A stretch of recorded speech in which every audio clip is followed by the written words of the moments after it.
Hello friends, Sneha की आवाज़ में आप सभी का स्वागत है। आज की कहानी है पुरूरबा की कहानी। पुरूरबा प्राचीन समय के प्रसिद्ध राजा थे जो इला के पुत्र थे।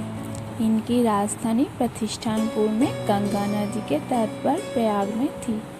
पुरूरबा बुध तथा इला के पुत्र थे। हरवंश तथा अन्य पुराणों के अनुसार देवगुरु बृहस्पति की पत्नी तारा और चंद्रमा के संयोग से बुध उत्पन्न हुए, जो चंद्रवंश के आदि पुरुष थे।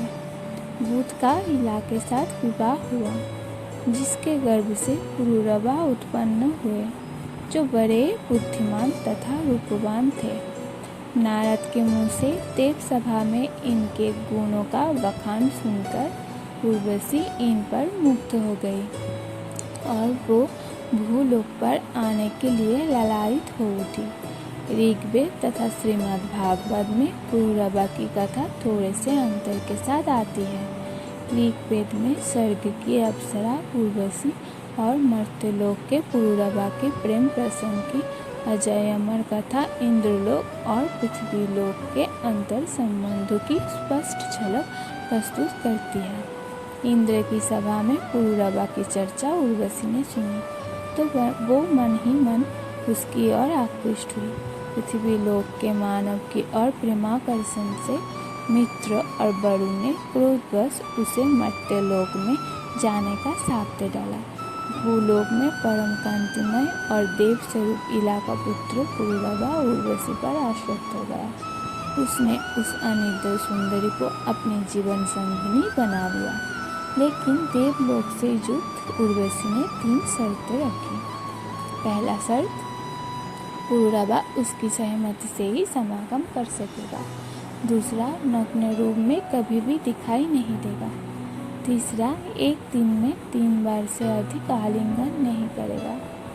पुरूरबा के लिए ये शर्तें सामान्य थी और उनमें संयम मर्यादा नहीं थी, इसलिए उसने हाँ कर दी।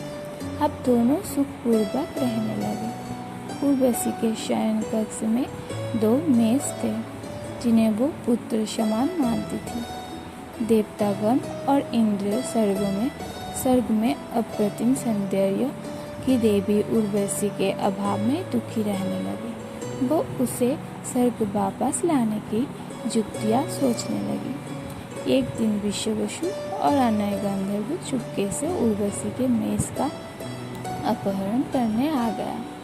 शयन कक्ष में उर्वशी ने शोर मचा दिया। पुरूरबा उठे और मेषों को गंधर्व से छीन लिया। तभी योजना अनुसार गंधर्व ने वहां माया से प्रकाश फैला दिया और उर्वशी ने पुरूरबा को नग्न अवस्था में देख लिया। क्रोध से उर्वशी शर्त के मुताबिक स्वर्ग चली गई। पुरूरबा उसे ढूंढता रहा।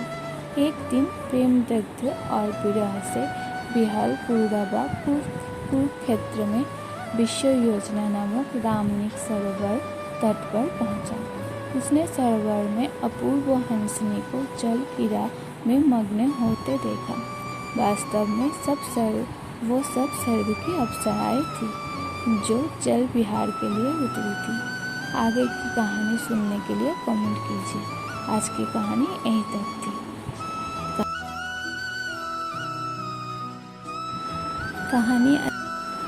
कहानी अच्छी लगी हो तो लाइक, कमेंट, शेयर ज़रूर कर देना और सब्सक्राइब भी कर लेना।